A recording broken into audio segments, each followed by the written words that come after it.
मित्रों नमस्कार। आज का अखबार में फिर आपका स्वागत है और आज भी मैं कुछ महत्वपूर्ण खबरें लेकर आपके पास उपस्थित हूँ। आज भी तवांग पर चीन की तरफ से जो घुसपैठ हुई थी उसको लेकर संसद में बड़ा हंगामा हुआ।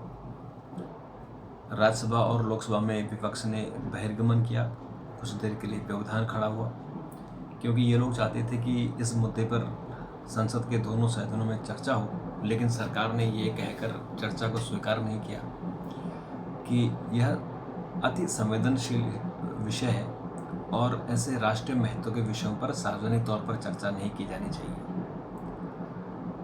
तो सरकार ने उनकी बात नहीं मानी, तो फिर विपक्ष ने दोनों सदनों में कुछ देर के लिए काम नहीं होने दिया, अन्यथा पूरे दिन भर सामान्य तौर पर चले। और इसी मुद्दे पर आज मल्लिकार्जुन खड़गे जो विपक्ष के नेता हैं राज्यसभा में, उन्होंने विपक्षी दलों की बैठक बुलाई थी और उस बैठक में तय हुआ कि आज हम सदन को नहीं चलने देंगे।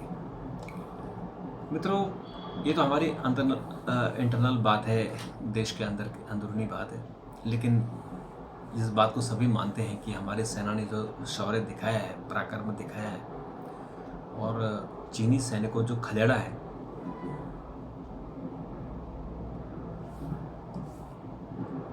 वह एक मिसाल है। क्योंकि हमेशा ऐसा होता था कि हमारे जो सैनिक हैं वो पिट कर आते थे। जैसे हमने गलवान में ही देखा, हमारे 20 सैनिक शहीद हुए थे और इस बार जो वीडियो आए हैं सामने, उनमें तो बिल्कुल क्लियर दिख रहा है कि हमारे सैनिकों ने कितनी मजबूती से और चीनी सैनिकों पर हावी हो गए थे और उनको डंडों से मार मार के भगाया। तो ये एक हमारे लिए बड़ी गर्व की बात है कि हमारी सेना का जो मनोबल उठ रहा है वो मनोबल साफ साफ दिखा है। तो आज हमारी सेना ने, वायुसेना ने भी अरुणाचल प्रदेश में आज हवाई निरीक्षण किया और पेट्रोलिंग की।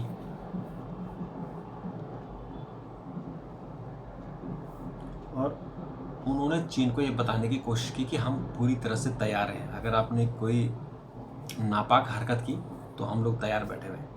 तो आज पूरे अरुणाचल में ऐसा माहौल था, लेकिन गनीमत है कि तनाव नहीं था। आज जो 9 दिसंबर की घटना घटी थी उसके बाद से 11 दिसंबर को दोनों सेनाओं के बीच फ्लैग मीटिंग हुई और अब मामला शांत है।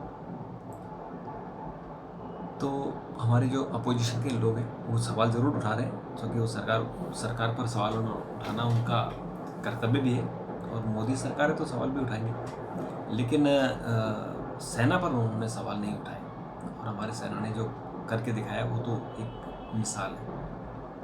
आज कैबिनेट में एक संविधान संशोधन विधेयक पेश हुआ और उसमें उत्तर प्रदेश के जो गौंड जाति है वो अनुसूचित जाति में थी और अब उसे अनुसूचित जनजाति में यानी ट्राइबल में शामिल कर दिया गया है। और उत्तर प्रदेश के 4 जिले थे, उन 4 जिलों में ये गौंड जाति है, जिसमें चंदौली, कुशीनगर, संत कबीर नगर और संत रविदास नगर है। इनकी जो अनुसूचित जाति के लोग हैं उनको, गौंड को अनुसूचित जनजाति बना दिया गया है। तो अब उनको अनुसूचित जनजाति के फायदे मिलेंगे।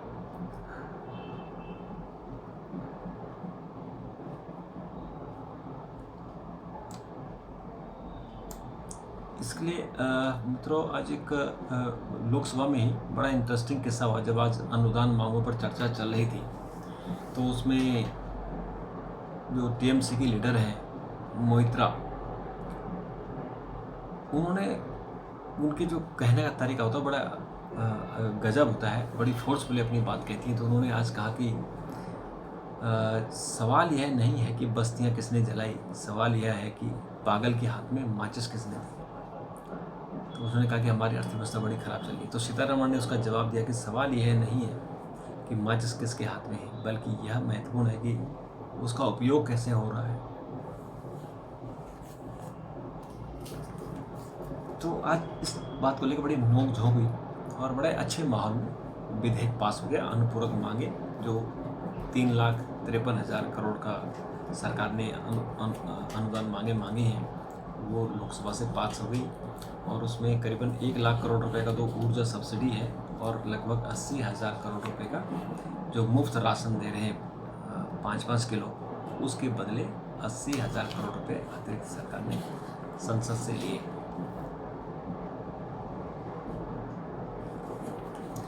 इसके अलावा मित्रों,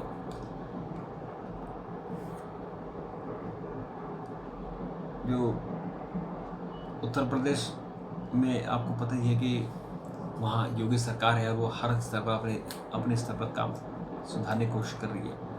और अभी राज्य में किसानों की समस्या बनी हुई है। उनका जो सामान है, अनाज है, उनके गन्ना है, उसकी जो MSP रेट के हिसाब से खरीद नहीं हो पा रही। तो आज मुख्यमंत्री मेरठ दौरे पर थे, तो वहाँ के जो राज्य मंत्री हैं, प्रदेश के राज्य मंत्री जो सोमेश्वर तोमर, जो पश्चिम उत्तर प्रदेश से आते हैं, उन्होंने किसानों की समस्या बताई मुख्यमंत्री को, ताकि वो सही समय पर सही निर्णय ले सकें।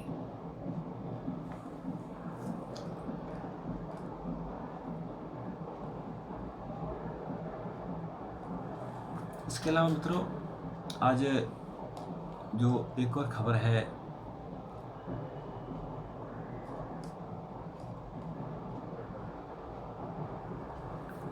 विधानसभा में बिहार विधानसभा का सत्र शुरू हुआ, तो उस विधानसभा सत्र में मुख्यमंत्री नीतीश कुमार और बीजेपी नेताओं के बीच में बड़ा झगड़ा चला, क्योंकि बीजेपी के सपोर्ट से ही नीतीश कुमार मुख्यमंत्री बने थे। बाद में नीतीश कुमार ने बीजेपी से पल्ला झाड़ दिया, समर्थन वापस ले लिया और वो RJD की समर्थन से सरकार में है। और उन्होंने अपना उत्तराधिकारी भी घोषित कर दिया है, तेजस्वी यादव को अपना उत्तराधिकारी बना दिया है, क्योंकि उनके परिवार में कोई नहीं है और पार्टी में भी कोई इस तरह का लीडर नहीं है कि जिसको वो अपना उत्तराधिकारी बना दे। कलकत्ता में CID ने 7 CBI अफसरों पर केस दर्ज किया है। भोगदुई हिंसा के आरोपी की हिरासत में मौत का मामला। पश्चिम बंगाल की CID ने बोंगलुई हिंसा के मुख्य आरोपी ललन शेख की हिरासत में मौत की जांच के सिलसिले में उप महानिरीक्षक और पुलिस अधीक्षक समेत CBI के 7 कर्मचारियों पर उन्होंने मुकदमा दर्ज किया है। राहुल गांधी 2024 में लोकसभा चुनाव अमेठी से लड़ेंगे। ये राहुल गांधी के जो कांग्रेस नेता हैं अजय राय, उन्होंने कहा कि यहाँ से लड़ेंगे।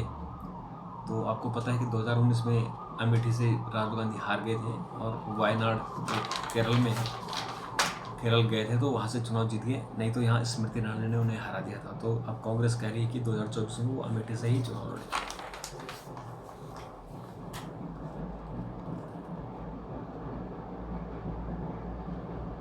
गुजरात जीत पर भाजपा संसदीय दल की बैठक में मोदी का भव्य स्वागत हुआ है, उन्हें माला पहनाई गई।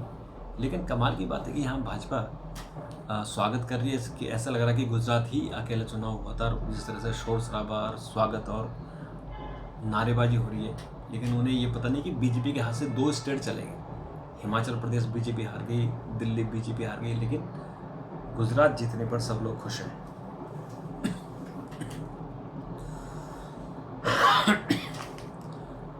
इसके अलावा मित्रों, आज भाजपा संसदीय दल की बैठक थी और उसमें प्रधानमंत्री का स्वागत हुआ। और उसके अलावा प्रधानमंत्री ने उन्हें G20 के बारे में बताया कि G20 में क्या क्या योजनाएं हैं, हमें कैसे काम उस पर करना है। मित्रों, आज तेलंगाना राष्ट्र समिति, जो केवल एक तेलंगाना की पार्टी थी चंद्रशेखर राव की, आज उन्होंने, चूँकि उसे राष्ट्रीय पार्टी का दर्जा मिल गया था, तो आज वो दिल्ली आए। उन्होंने उस पार्टी का नाम TRS से बदल कर BRS कर दिया, भारत राष्ट्र समिति, और उसका कार्यालय दिल्ली में खोल दिया है।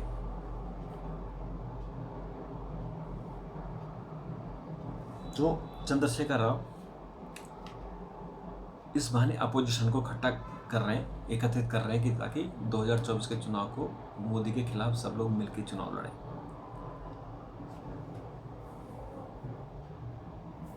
उत्तर प्रदेश में नगर निकाय चुनाव होने हैं, लेकिन उस पर अधिसूचना पर रोक लगी हुई है और ये 20 दिसंबर तक रोक लगेगी। उसके बाद ही अनाउंसमेंट होगी, नहीं तो जो राज्य की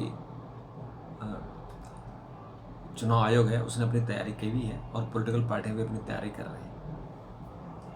समलैंगिक विवाह संबंधी याचिकाओं पर सुप्रीम कोर्ट ने केंद्र से जवाब मांगा है। क्योंकि हमारे देश में भी मांग हो रही है कि जो समलैंगिक है उनको भी अधिकार दिया जाए शादी का। इसके अलावा मतलब रघुराम ने भारत जोड़ो यात्रा में शामिल हुए। जो रिजर्व बैंक के पूर्व गवर्नर हैं वो आज राहुल गांधी की यात्रा में शामिल हुए और उसको लेके तमाम तरह की बातें हुई हैं। बीजेपी ने कहा है कि ये आश्चर्य है, क्योंकि पहले भी जब वो गवर्नर थे तब भी वो कांग्रेस के नज़दीक थे और राहुल गांधी को उन्होंने इंटरव्यू भी दिया था। तो इस तरह से उनको लेकर भाजपा का कहना है कि हमें आश्चर्य नहीं हुआ है। और मित्रों, आज हम फीफा वर्ल्ड कप की बात करेंगे। मेसी और अल्वारो ने अर्जेंटीना को फाइनल में पहुंचा दिया है। कल देर रात जो फाइनल हुआ था उसमें अर्जेंटीना ने क्रोएशिया को 3-0 से हराया था।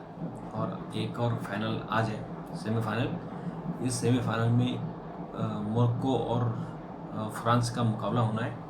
तो बहुत ज़बरदस्त मुकाबला होगा, क्योंकि पहले सेमीफाइनल में अर्जेंटीना फाइनल में पहुंच गई है, तो इसमें से जो टीम जीतेगी वो फाइनल में पहुंचेगी।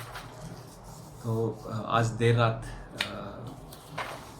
फीफा वर्ल्ड कप का दूसरा सेमीफाइनल होना है और इस सेमीफाइनल में जो भी होगा फिर उस पर हम सुबह बात करेंगे। तो मित्रों, आज इतना ही। कल फिर मुलाकात होगी, कल बात करेंगे। तब तक के लिए नमस्कार, थैंक यू, धन्यवाद।